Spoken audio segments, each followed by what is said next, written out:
Hello friends, good morning. നമ്മുടെ Kerala TV സീരിയലിലേക്ക് എല്ലാവർക്കും സ്വാഗതം. അങ്ങനെ ആത്മഹത്യ ചെയ്യാമെന്നും പറഞ്ഞ് ആങ്ങളെയും അമ്മയും ഒന്ന് പേടിപ്പിച്ചതാ വായിച്ചത്. നിനക്കെന്തായാലും അങ്ങനെ ചെയ്യേണ്ടി വരത്തില്ലെന്നും പറഞ്ഞുകൊണ്ട് ആങ്ങളെ ചാടി അങ്ങ് എഴുന്നേറ്റു.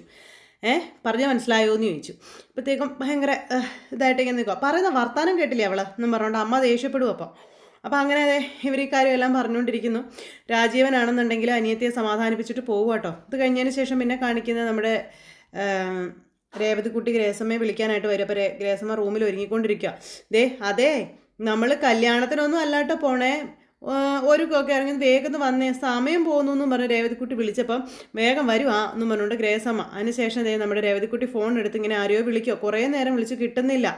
അപ്പോൾ ആരെയാണ് നീ വിളിക്കുന്നതെന്ന് ചോദിച്ചു. അപ്പോൾ ബാലചന്ദ്രൻ സാറിനെ ഒരു സന്തോഷ വാർത്ത പറയാൻ വിളിച്ചപ്പോൾ സാർ എടുക്കുന്നേ ഇല്ല എന്ന് പറഞ്ഞു. അന്നേരം മുത്തശ്ശി അത് എടുക്കണില്ല എന്നും പറഞ്ഞു. ചേച്ചിയുടെ വലിയ ആഗ്രഹമായിരുന്നു എന്നെ ഹയർ സ്റ്റഡീസിന് വിടണമെന്നുള്ളത്.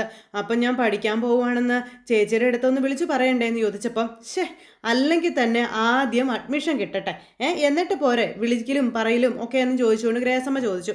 അയ്യോ, അഡ്മിഷൻ കിട്ടത്തില്ലേ എനിക്കിന്ന് രേവതിക്കുട്ടി ചോദിക്കുമ്പം +2 കഴിഞ്ഞിട്ട് ഇപ്പോൾ 1 വർഷം കഴിഞ്ഞില്ലേ, ഏതൊരു കോഴ്സിൻ്റെ ക്ലാസ്സുകൾ തുടങ്ങേണ്ട സമയമൊക്കെ കഴിഞ്ഞില്ലേ എന്ന് ഗ്രേസമ്മ രേവതിക്കുട്ടിയോട് ചോദിക്കുക. അപ്പോൾ ഭയങ്കര സങ്കടമായി.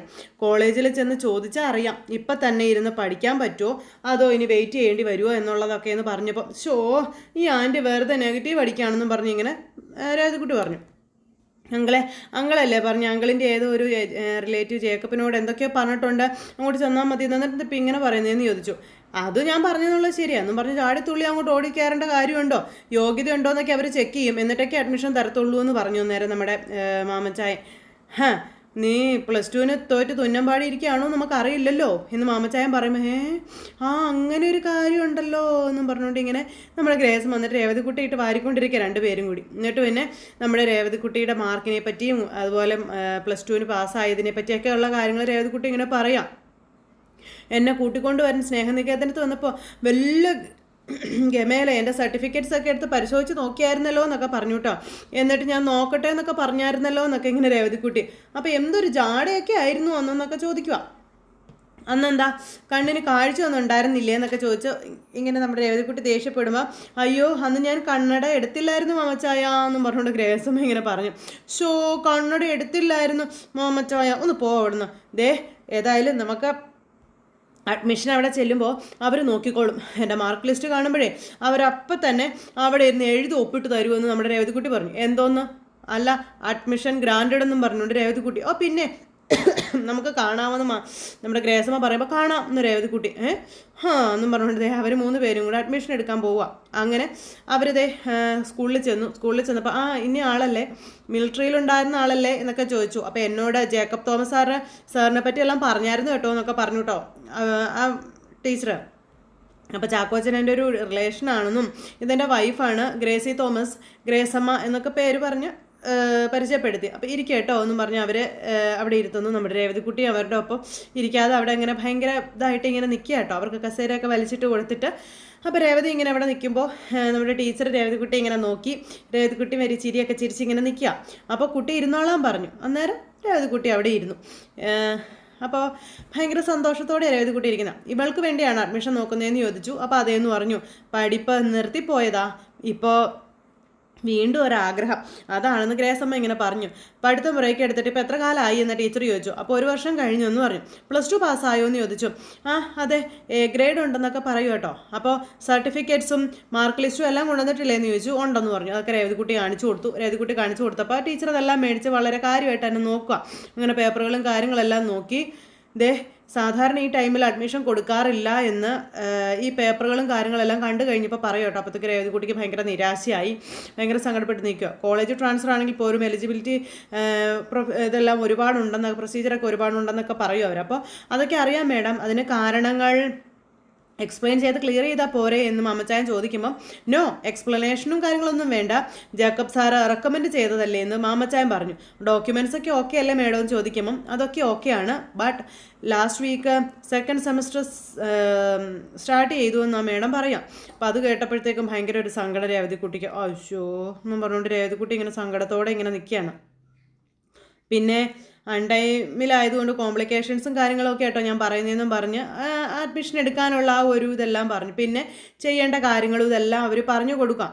ഇപ്പം ഞങ്ങളാണ് രേവതി കുട്ടിയുടെ ലീഗൽ ഗാർഡിയൻസ് എന്നും ഞങ്ങൾക്ക് അതിൻ്റെ കാര്യങ്ങളെല്ലാം ചെയ്യണമെന്നൊക്കെ പറഞ്ഞുകൊണ്ട് മാമച്ചാൻ ഇങ്ങനെ ടീച്ചറിനോട് പറയുക. പിന്നെ ഇനിയിപ്പോൾ ക്ലാസ്സിന് ചേരുമ്പോൾ ഡബിൾ എഫേർട്ട് എടുക്കേണ്ടി വരും, ഓക്കെ അല്ലേ എന്നൊക്കെ ആ മേഡം ചോദിച്ചു. അപ്പോൾ ചെയ്യാം മേഡം എന്ന് രേവതിക്കുട്ടി പറഞ്ഞു. ആ കാര്യത്തിൽ ഇവൾക്ക് കോൺഫിഡൻസ് ഉണ്ട് മേഡം എന്ന് മാമച്ചായൻ. ആ ഗ്യാരണ്ടിയില്ല ഞങ്ങൾ ഇതിനെ ഇറങ്ങി തിരിച്ചത് തന്നെ ഇവൾക്ക് സപ്പോർട്ട് ചെയ്യുന്നതെന്നുള്ള കാര്യം പറയുമ്പം ദാറ്റ്സ് എ ഗ്രേറ്റ്. അങ്ങനെ അവരോടും ഭയങ്കര ഇതായിട്ട് ഇങ്ങനെ സംസാരിക്കുകയാണ് ആ മേഡം. അങ്ങനെ നമ്മുടെ രേവതിക്കുട്ടിക്ക് അഡ്മിഷനൊക്കെ ഓക്കെ ആയി, എല്ലാം സെറ്റായി. കുറച്ച് കഴിഞ്ഞപ്പോഴത്തേക്കും കിടക്കുന്ന എല്ലാം കൂടി നമ്മുടെ മക്കളെ രണ്ടിനെയും കൂട്ടിക്കൊണ്ട് ബാലചന്ദ്രൻ വീട്ടിലേക്ക് വരിക. ബാലചന്ദ്രനെ കണ്ടപ്പോഴത്തേക്കും അന്തം വിട്ടിങ്ങനെ ഇരിക്കുക. ബബിത മൊബൈലിൽ പണിതുകൊണ്ടിരിക്കുകയായിരുന്നു. അപ്പം അച്ഛൻ്റെ വണ്ടി കണ്ടപ്പോൾ അത്ഭുതപ്പെട്ടു. വണ്ടി തുറന്നപ്പോൾ അതിൽ നിന്ന് ഇറങ്ങി വരുന്നു നമ്മുടെ അലീനയെ കണ്ടപ്പോഴത്തേക്കും ഞെട്ടി വിറച്ച് കണ്ണും മിഴിച്ചിങ്ങനെ നിൽക്കുകയാണ് ബബിത. കൂടത്തിൽ കൃഷ്ണ ഇറങ്ങി വന്നു. അങ്ങനെ അവർ രണ്ടുപേരും കൂടെ ഇറങ്ങി വന്ന് ഇങ്ങനെ നിൽക്കുക. അപ്പോഴത്തേക്കും മോളിറങ്ങി ഓടി അവർ വന്നിട്ടുണ്ടെന്നുള്ള കാര്യം പറയാനായിട്ട്. അമ്മേ അച്ഛൻ വന്നമ്മേ എന്ന് പറഞ്ഞു. അച്ഛൻ്റെ കൂടെ അവളും ഉണ്ട് അലീന, ഞാൻ കണ്ടതാ അമ്മേ എന്നും പറഞ്ഞ് മോള് ചെന്ന് പറഞ്ഞു കൊടുക്കുക കേട്ടോ. അപ്പോഴത്തേനും ഉറങ്ങി തുള്ളിക്കൊണ്ട് അമ്മ പോകുന്നു. അന്നേരം മോള് പിടിച്ച് നിർത്തിയിട്ട് അമ്മ ഇപ്പോൾ വഴക്കുണ്ടാക്കാനും നിൽക്കണ്ടെന്ന് പറഞ്ഞു. ചൂലെടുത്ത് അടിച്ചിറക്കും ഞാൻ അവളെ എന്നും പറയുമ്പം അമ്മ ചൂലെടുക്കുമ്പോൾ അച്ഛൻ കൈ കെട്ടി നോക്കി നിൽക്കും അമ്മയെന്ന് ചോദിച്ചു. എന്നെ തല്ലി കൊന്നോട്ടെ എന്നാലും വേണ്ടില്ലെന്നും പറഞ്ഞായി അമ്മ. അച്ഛൻ അടിക്കും ഉറപ്പാണെന്ന് ബബിത. വെറുതെ തല്ലു കൊള്ളണോ അമ്മേ എന്ന് മോള് ചോദിക്കും അമ്മയോട്. എന്നും പറഞ്ഞുകൊണ്ട് അമ്മ എന്നിട്ട് ഉശിരും വാശിയൊക്കെ കളഞ്ഞിട്ട് അങ്ങ് പോയി. എന്നാ ചെയ്യണമെന്നറിയാതെ മൊത്തത്തിൽ ഇങ്ങനെ തല ഭ്രാന്ത് പിടിച്ച് നിൽക്കുക. ആ സമയത്ത് നമ്മുടെ അലീന ബാഗൊക്കെ വണ്ടിയിൽ നിന്ന് എടുക്കുന്നു. അപ്പോഴേക്കും കൃഷ്ണ ഓടിച്ചെന്ന് പുറകിൽ നിന്ന് ഇങ്ങനെ വട്ടം കെട്ടിപ്പിടിച്ചു. ഇത് എന്താ അടി മോളെ, എൻ്റെ ഉടുപ്പിട്ടതിന് നീ വഴക്ക് കേൾക്കേണ്ടി വരുമോ എന്ന് ചോദിച്ചു അലീന. അന്നേരം പറയട്ടെ, ഇത് ഞാൻ തിരിച്ചു തരത്തില്ല കേട്ടോ, എനിക്ക് വേണമെന്ന് പറഞ്ഞു. അപ്പോൾ ശരി എന്നും പറഞ്ഞുകൊണ്ട് നമ്മുടെ അലീന തുണിയൊക്കെ എടുക്കുക, ബാഗ് ഒക്കെ എടുക്കുവാണ്. അപ്പോഴത്തേക്കും ബാലചന്ദ്രൻ തോൾ ബാഗൊക്കെ ഇട്ട് അങ്ങോട്ടേക്ക് ചെല്ലുവാണ്. രണ്ടുപേരും കൂടെ കയറി ചെല്ലുന്നു. അലീനയ്ക്ക് പേടിയായിട്ട് പാടില്ല കേട്ടോ, പാവം പേടിച്ച് വിറച്ച് ഇങ്ങനെ ചെല്ലും. അപ്പോൾ അലീന വരുന്നത് കണ്ണാടിയിലൂടെ, അതായത് ജനലിൻ്റെ കണ്ണാടിയിലൂടെ കാണുവാണ്. ചില്ലിലൂടെ നോക്കി കണ്ടുകൊണ്ട് നിൽക്കുക നമ്മുടെ വൈജ ചേച്ചി. കൃഷ്ണയാണെന്നുണ്ടെങ്കിൽ അലീനയുടെ കൂടെ തന്നെ അലീനയുടെ കയ്യെ പിടിച്ച് ഇങ്ങനെ കൊണ്ടുവരിക. ബാലൻ ഭയങ്കര പവർഫുള്ളായിട്ട് ആദ്യം കയറി വന്നു. ബാലനെ തുറിച്ച് നോക്കിക്കൊണ്ട് ഇങ്ങനെ നിൽക്കുക വൈജ. അതുപോലെ തന്നെ കൃഷ്ണയെയും തുറിച്ച് നോക്കി ഇങ്ങനെ നിൽക്കുവാണ്. കൃഷ്ണ യാതൊരു ഇതുമില്ലാതെ ആട്ടോ ഇങ്ങനെ നിൽക്കുന്നത്. അപ്പോൾ കൃഷ്ണയുടെ ഡ്രസ്സ് കണ്ടു കഴിഞ്ഞപ്പോഴത്തേക്ക് ഒട്ടും ഇഷ്ടപ്പെട്ടില്ല വൈജയ്ക്ക്. കൃഷ്ണ ഇങ്ങനെ അടിമൂടി നോക്കുക. അപ്പോൾ ബാലൻ പതുക്കെ പുറകോട്ട് സിനിമ സ്റ്റൈലിൽ തിരിഞ്ഞു നോക്കി. അപ്പോൾ ദേ നമ്മുടെ നായികയുടെ എൻട്രി, അതും അലീന. രണ്ട് കയ്യിൽ തുണിയും ബാഗും തോളിൽ ബാഗും ഒക്കെ ആയിട്ടോ. ഈ കടി വേറെ ഇങ്ങനെ കടിച്ച് തിന്നാൻ പാകത്തിന് ഇങ്ങനെ നോക്കി നിൽക്കുകയാണ് വൈജ അലീനയെ. ബബിതയ്ക്കാണെങ്കിൽ പേടി. അടിയാണോ ഇടിയാണോ തൊഴിയാണോ ചവിട്ടാണോ നടക്കാൻ പോകുന്നതെന്ന് അറിയില്ല. അതിൻ്റെ പേടിയിൽ ബബിത ഇങ്ങനെ നിൽക്കും കേട്ടോ. ബാലൻ ഒരു കൂസലും ഇല്ലാതെ അലീനയെ തന്നെ നോക്കിക്കൊണ്ട് ഇങ്ങനെ അവിടെ നിൽക്കുന്നു. എന്നിട്ട് വൈജയുടെ അടുത്തേക്ക് അങ്ങ് കയറി ചെന്നു.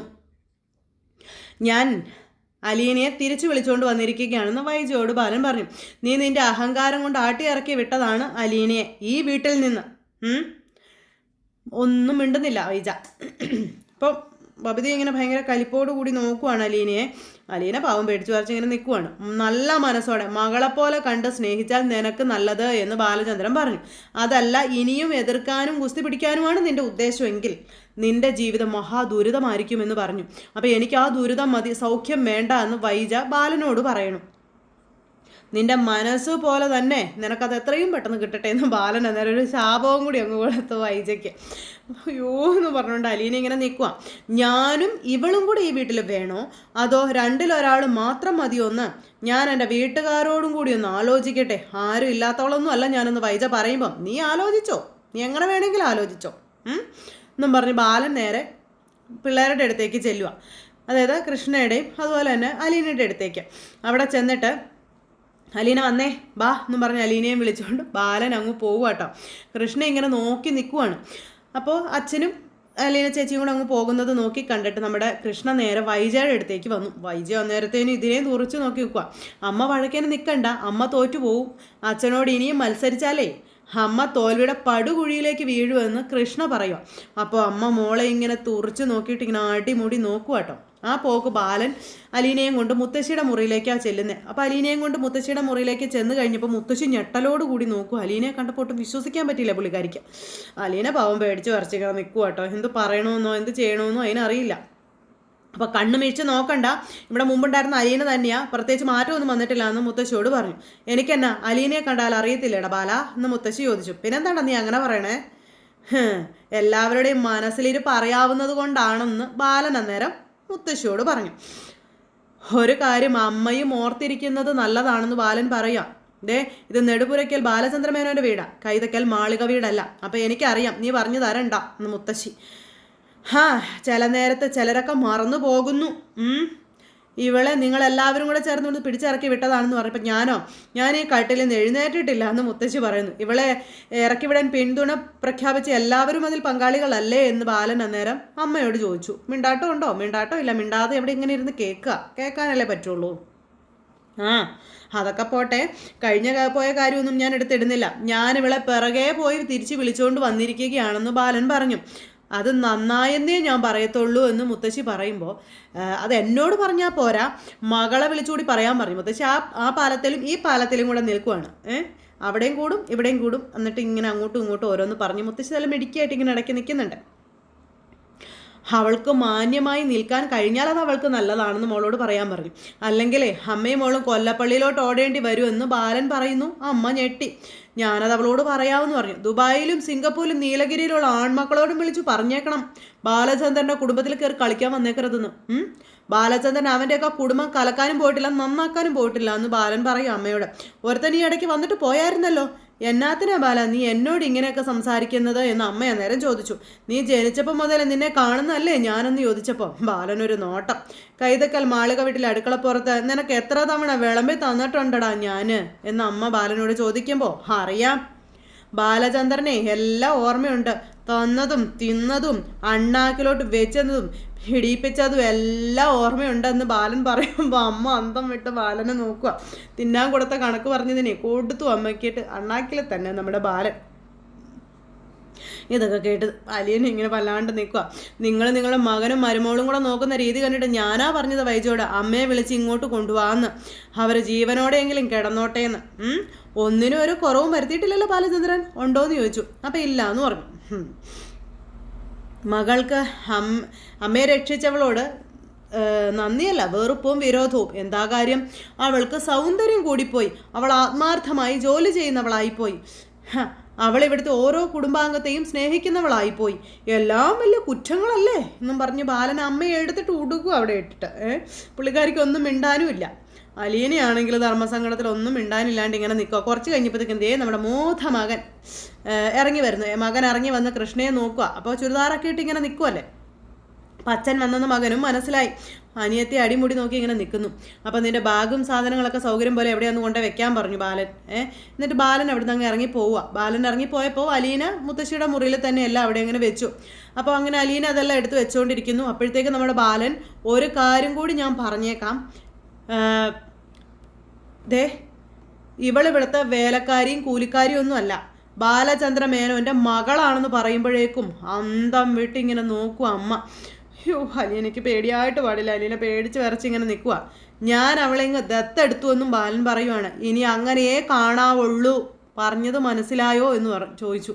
അങ്ങനെ തൻ്റെ ദത്തുപുത്രിയാണെന്ന് ഒച്ചയ്ക്ക് പ്രഖ്യാപിച്ചുകൊണ്ട് നമ്മുടെ ബാലൻ്റെ മാസ് എൻട്രി ആയിരുന്നു വൈജയുടെയും അമ്മയുടെയൊക്കെ അടുത്തേക്ക്. അപ്പോൾ ആ ഒരു ഇത് കേട്ടപ്പോൾ നമ്മുടെ അലീനയുടെ മുഖത്ത് പുഞ്ചിരിയാണ് വിടർന്നത്. അതുപോലെ തന്നെ മുത്തശ്ശിയുടെ മുഖത്തും പുഞ്ചിരി വിടർന്നു. ഇനിയിപ്പോൾ വേറെ ബന്ധമൊന്നും ഇല്ലെന്ന് അവർക്ക് മനസ്സിലായല്ലോ. അതുകൊണ്ട് ഒരു ചിരിയോടുകൂടി നമ്മുടെ മുത്തശ്ശി ഇരുന്നു. പെട്ടെന്ന് മുത്തശ്ശിയുടെ മുഖം അങ്ങ് വാടി. അപ്പോൾ അലീന ഇതെല്ലാം ശ്രദ്ധിക്കുന്നുണ്ട് കേട്ടോ. മുത്തശ്ശി ചിരിക്കുന്നത്, മുത്തശ്ശിയുടെ മുഖം മാറുന്നത്, ഇതെല്ലാം അലീന ശ്രദ്ധിക്കുന്നുണ്ട്. അങ്ങനെ അലീനയെ ആ മുറിയിൽ കൊണ്ടുപോയി ഭദ്രമായി ഏൽപ്പിച്ചിട്ട് നേരെ നമ്മുടെ ബാലൻ പുറത്തേക്ക് വന്നു. അപ്പോൾ ഭാര്യയും 3 മക്കളും അവിടെ നിൽപ്പുണ്ട്. കൃഷ്ണ ഇങ്ങനെ അച്ഛനെ തന്നെ നോക്കി ഇങ്ങനെ നിൽക്കുക. അപ്പോൾ ഒന്നും പറയരുത് എന്നുള്ള രീതിയിൽ അച്ഛൻ കണ്ണുകൊണ്ട് കൃഷ്ണയുടെ മുഖത്തേക്ക് ഇങ്ങനെ നോക്കുന്നുണ്ട്. കൃഷ്ണയ്ക്ക് അത് കൃത്യമായി മനസ്സിലാകുന്നുമുണ്ട്. അത് കഴിഞ്ഞ് നമ്മുടെ ബാലന അവിടെ നിന്ന് ബബിതയെ വിളിച്ചു. നീ ഇങ്ങ് വരാൻ പറഞ്ഞു. അങ്ങനെ ബബിത അച്ഛൻ്റെ അടുത്തേക്ക് ചെല്ലുന്നു. കൃഷ്ണ ഇതൊക്കെ കണ്ടുകൊണ്ട് ഇങ്ങനെ നിൽക്കുക. ഇവരുടെ പ്രതികരണം എന്നാണെന്നാണ് കൃഷ്ണ മൊത്തത്തിൽ വാച്ച് ചെയ്യുന്നത്, അതും പ്രത്യേകിച്ച് അമ്മയുടെ.